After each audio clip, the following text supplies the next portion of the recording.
Hey guys, I'm so sorry it has been a very long time since I've made any videos. A lot has been happening these past few months. Shortly after my previous video was uploaded, I bought myself a 1985 Toyota Camry, and I've been working on it continuously since I want to restore it. But that's a different story and will be in a separate video in the near future. I have also been struggling with a lot of mental health issues, such as anxiety these past few months, but I'm not going to get into that. A lot of busy things in life have kept getting in the way, but lately things have calmed down, so I'm going to be trying to make more videos.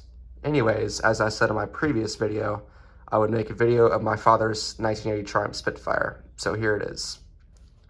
To give you all a bit of background information and a bit of history, the Triumph Spitfire was introduced in 1962 in England and ceased production in 1980. This particular one is from March of 1980, about 5 months before the end of the production. My father bought this car in Plant City, Florida, back in October of 2021. These cars were never that reliable, so it broke down quite often. One night in January of 2023, my father was on his way home from my aunt and uncle's house. About halfway between our house and their house, the engine suddenly stopped working. At first, we thought that the alternator or battery went out. We got them both tested and they worked just fine. So we called the tow company and towed the car back home. We later found out that the engine had completely seized up. We didn't know what to do for a while. Later, my dad came up with this idea of converting the engine to an electric.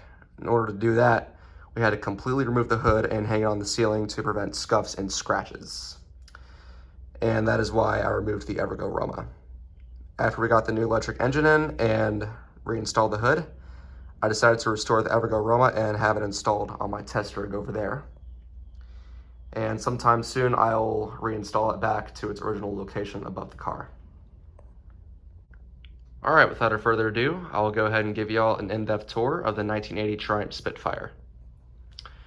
The car is painted a burgundy color, which was a really popular color back in the 70s and the 80s. And as you can see, it is the 1500 model, which lasted from 1974 to 1980. It's got round headlights, and it's got plastic bumpers. The later models used plastic bumpers. They started using the plastic bumpers around like 1977, 78. All the earlier models used chrome bumpers.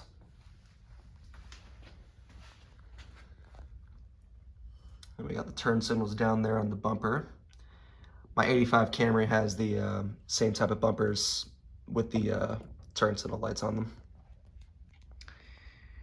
We got the side marker lights right there.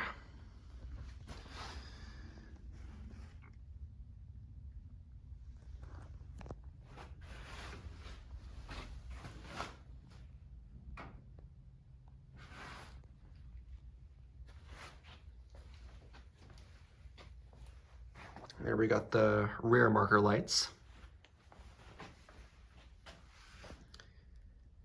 There we got the tail lights. There's the antenna, and it does not work for some reason.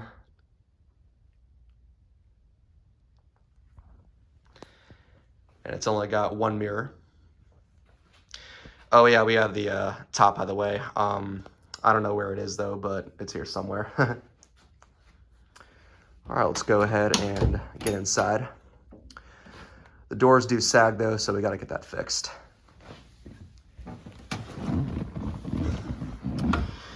The interior's been restored. Not by us though, it was somebody else who did it. But it was like that before we got it. I believe the previous owner did that, I'm not really sure. Oh yeah, and the steering wheel is not original. The original steering wheel is right there. Hang on, I'm trying to... There we go. All right, sorry about that. And those would be the turn signals. And over here we got the horn. It's got the hand crank windows. They're very stiff.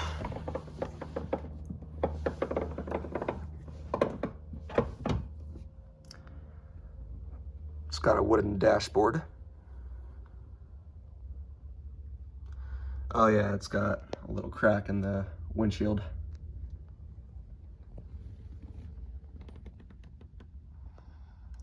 There we got the gauges. Over here we have the speedometer. It's got 49,709 original miles. And right there would indicate your hazards or turn signals right there. Over here we got the hazard light.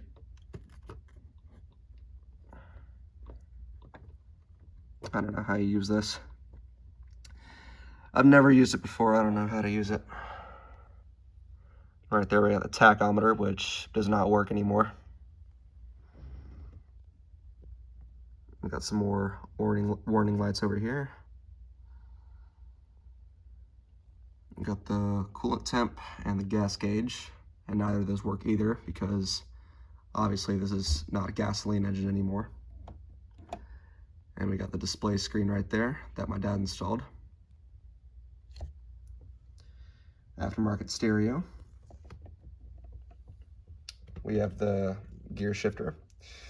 And yes, this still performs like a standard stick shift, except we don't use the clutch anymore. It's just there for decoration now.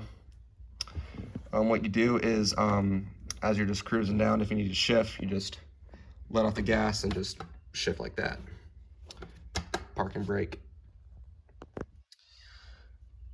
This did come with the car. I'm not sure if these are the original mats or not. Cigarette lighter, I highly doubt it's original. And here we got some cooling fans that my dad added. Speakers for the stereo, that was added by the previous owner.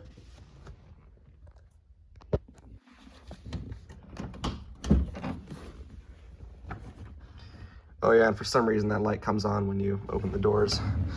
I don't know if it's supposed to do that. Oh man, it's really difficult getting out of this thing. It's so low. And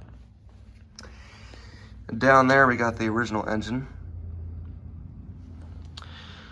I'll go ahead and show you the new engine.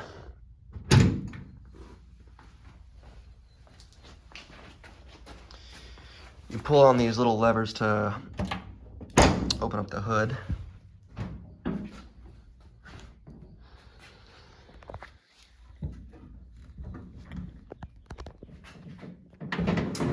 There we go.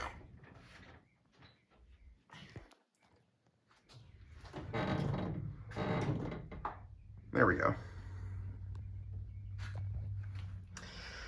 Now, I don't know much about this engine, so later in the video, I'm going to get my dad and he's going to explain to everyone what he did. I'll go ahead and show you the trunk as well.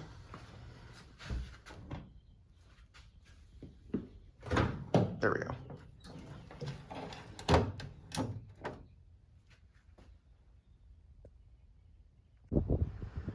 Okay, so my dad and my brother are pulling out right now. We're gonna film the car out here because it's better lighting.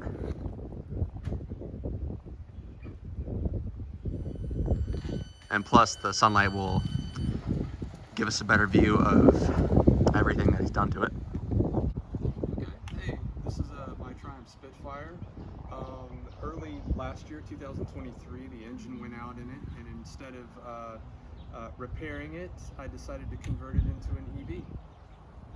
The first thing I did is do some internet research on everything that was involved in doing it, as far as like, you know, what parts would be involved, what modifications, what kind of costs are associated with it. Yeah. It ended up not being too bad. It's the first time I did anything like this. And it's a pretty complicated process, no doubt, but that was really cool. It's really cool. Not many people do this. Right. This right here is where the engine sat. The first process was to take it out. After taking out the engine and the transmission, I began the process of cleaning all this up. There was a guy I met online that I bought the electric motor from that I sent the transmission off to, and he built the adapter plate that went into the electrical motor that he had for sale. So he did, it was kind of a one-stop shop in that deal. He actually did the adapter plate to my transmission and sold me the motor. And Didn't we paint the under the hood? yeah, under the hood, it probably needs to be painted again. It's a little scratched up from me putting my my work light with the magnet on there. I scratched it up a few times. It's not too bad. Feels a little rough too. Yeah, it is a little rough. It's textured paint.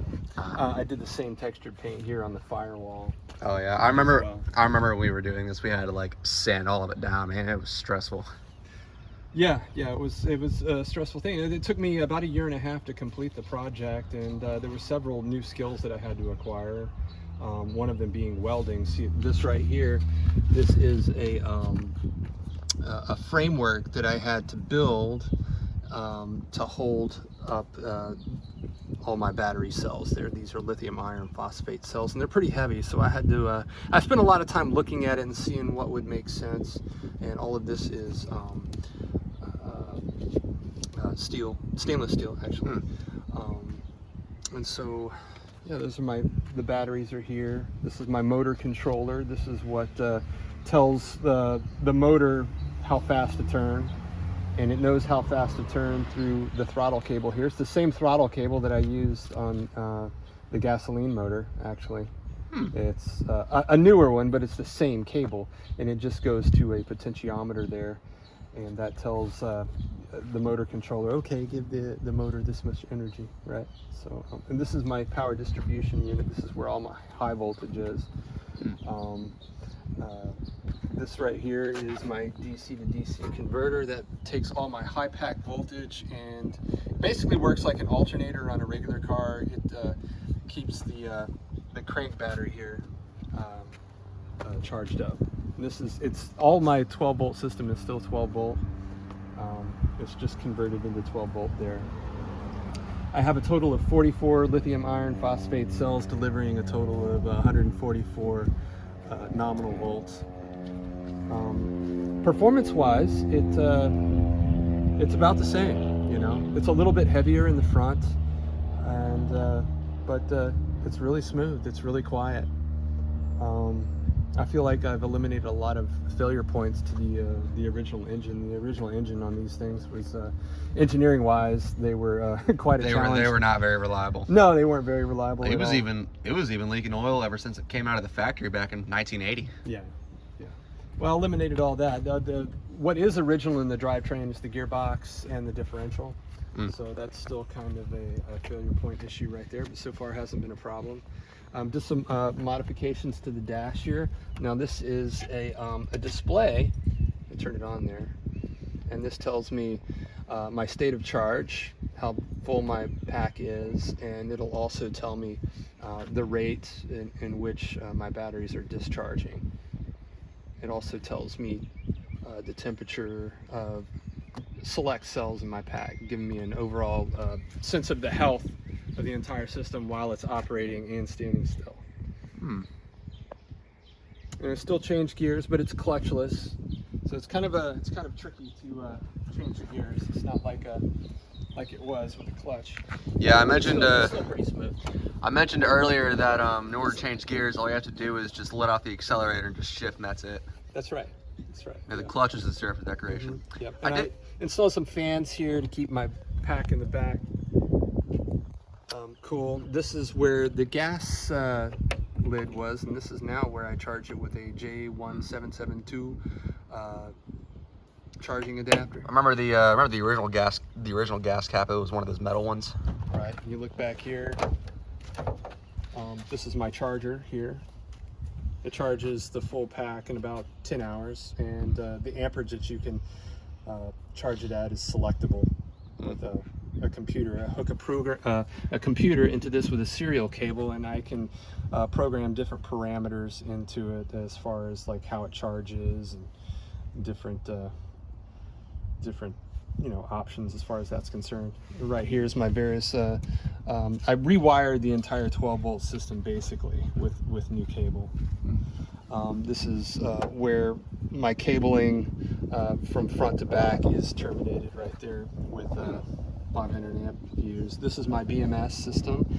This tells me the voltage of each individual cell, and it tells me basically what the state of charge is on each of the cells, and all of that is controlled by the master control unit right there.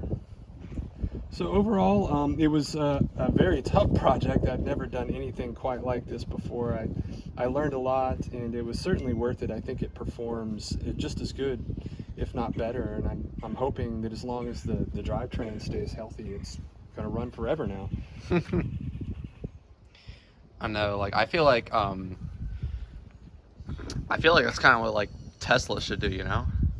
Yeah, Tesla's doing something similar. This is a little bit different. This is a direct current system, and Tesla uses a higher voltage AC system. I can't do any regeneration with this, so it's not as efficient as what Tesla and other manufactured electrical vehicles are doing. Like I meant like Tesla should like take in like antique cars and convert them to like an electric. It'd be really cool if they did that. Yeah, I mean it's still a tinkerer's world, you know. It's like there's several companies.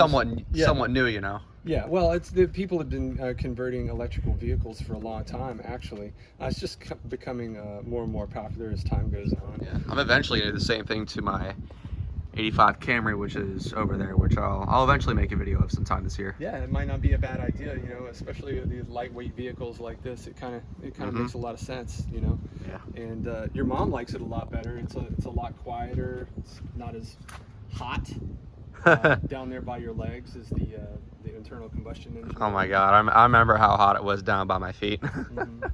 Yeah, it's not like that at all anymore. It was really loud too. Yeah, and the garage doesn't smell like gasoline. I know. I still miss the sound of it though. They did sound pretty cool.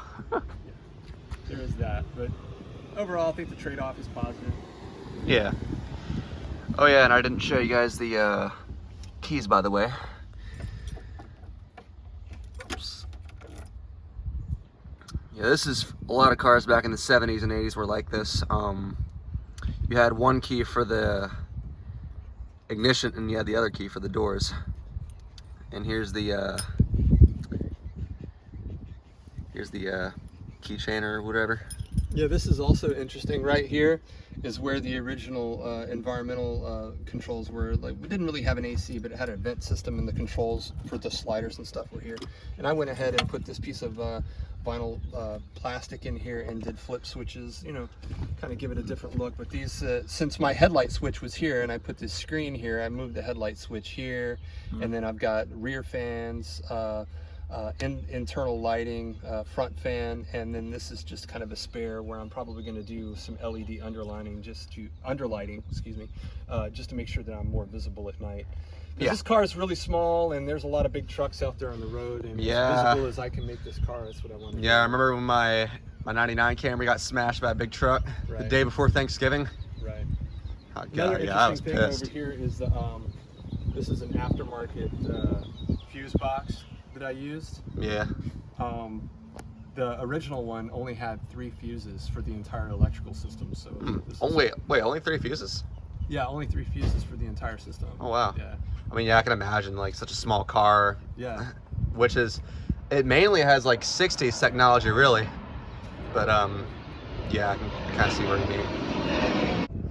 All right, guys, we're gonna see my dad drive the Triumph Spitfire down the road, and then I'll go ride with him.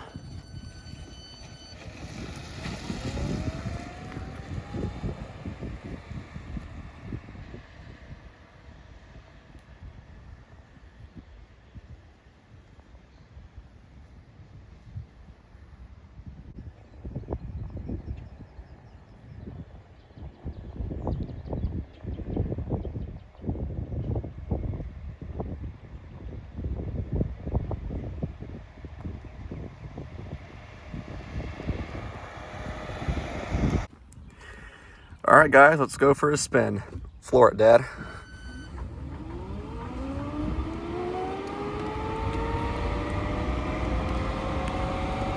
A lot smoother than how it previously was, huh?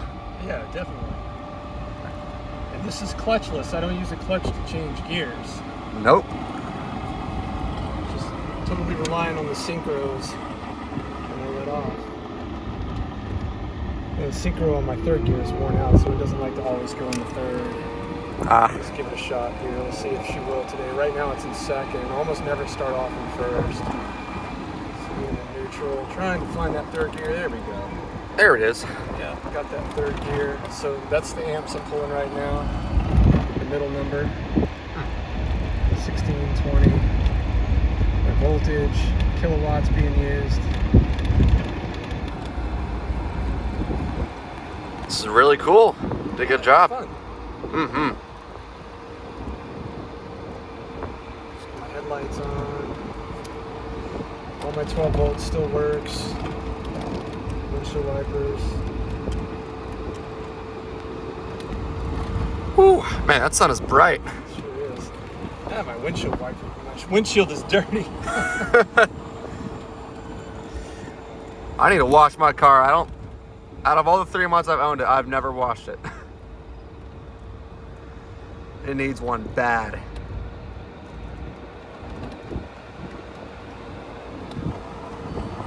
Okay, coming up on the stop sign. Try to get rid of that glare. And we can start out in third gear. The DC motor has enough torque to start out on almost any gear. Of course, now you notice we're pulling more amperage when we do that, Yeah. rather than starting out in a lower gear, pull less amps.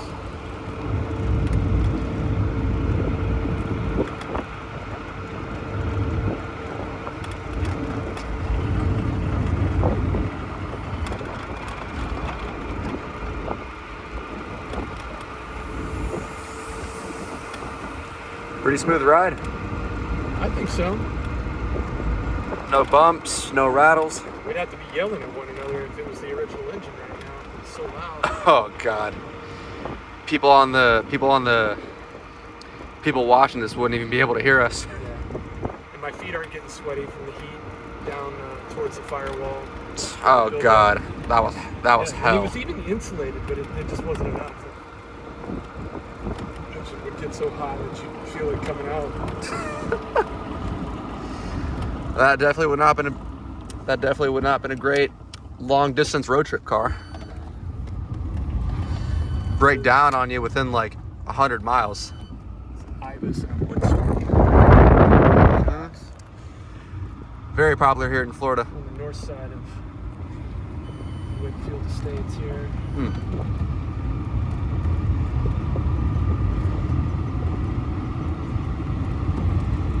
North side, Westmoreland.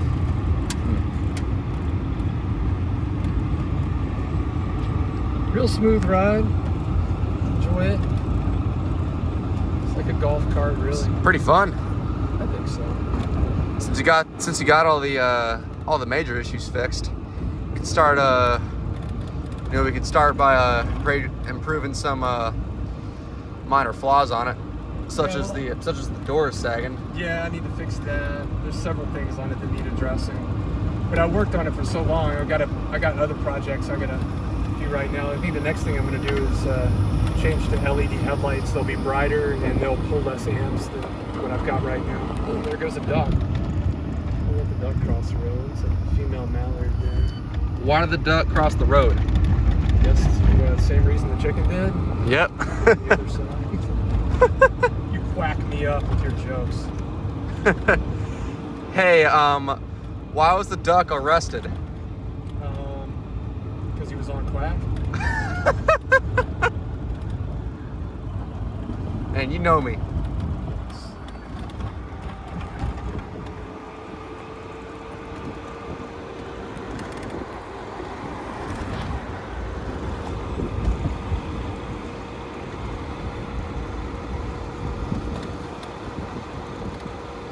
It's fun. I love my little convertible. I love it too.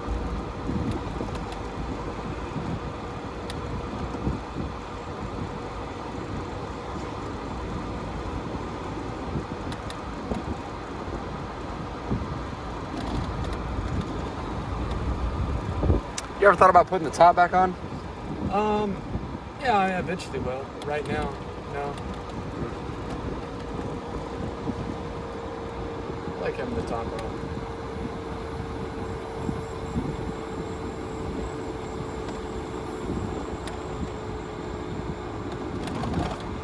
highway to the other neighborhood?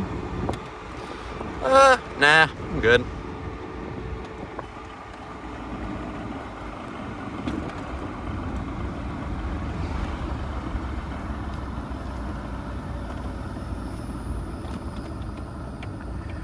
Alright guys, well that is the video of my father's 1980 Triumph Spitfire. The long-awaited video. Thanks for watching, and I hope you enjoyed the video.